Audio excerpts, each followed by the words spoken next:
ah, at yung salt nila, ah, medyo madami-dami, or sa sugar, yung gano'n, yung sabi nila mataas yun sa tinita. Ang bango guys, grabe.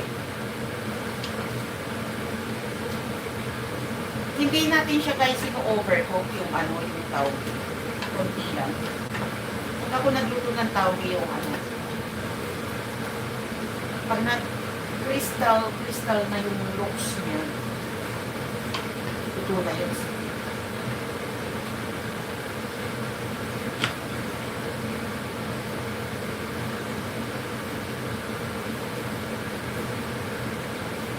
Man ko nga yung beef natin kung masarap.